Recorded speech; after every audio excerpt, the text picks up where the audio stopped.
ده الرز المعمر بعد ما طلع من الفرن. شايفين يا جماعة عامل ازاي؟ بصوا، فظيع فظيع بجد. جربوا الطريقة دي وقولولي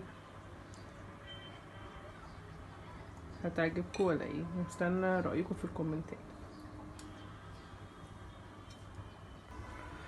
مساء الخير يا جماعة. النهاردة هعمل معاكم رز المعمر بأسهل طريقة.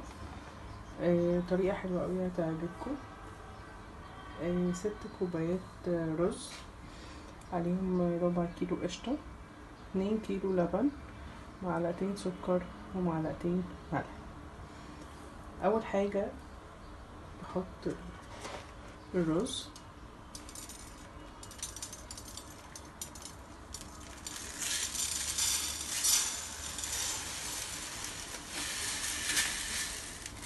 اكون غسلاه ومصفياه.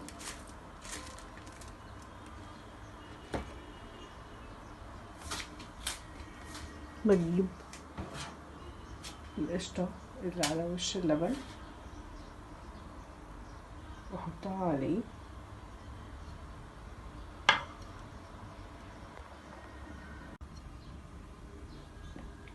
بجيب الرز واحط عليه وش القشطة اللي على وش اللبن،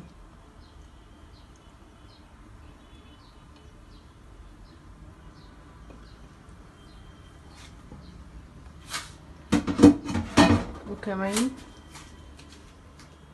باخد حتة من القشطة اللي انا هحطها على الوش، بس بحط حتة الاول على الرز على طول، واقلبها في الرز كويس. ده لان انا مش بحط عليه ولا سمنة ولا اي دهون تانية، فانا بقلبه كويس قوي بالقشطة.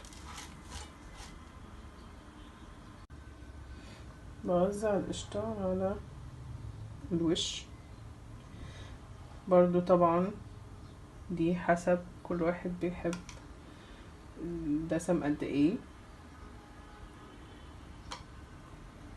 عايزة اكتر عايزة اقل.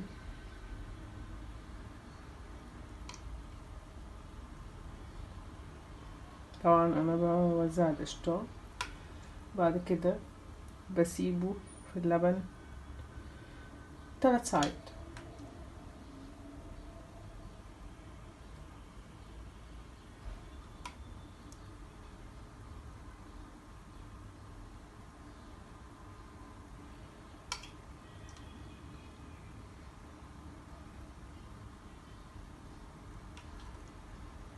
طبعا دي بنحط القشطة دي خلاص، ما بنقلبوش تاني، لان دي الوش بتاع الرز المعمر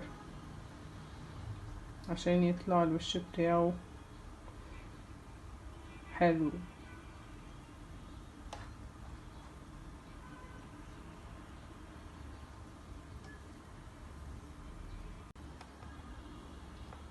ده كده بعد ما انا حطيت عليه القشطة خلاص، هغطيه واسيبه 3 ساعات زي ما قلنا.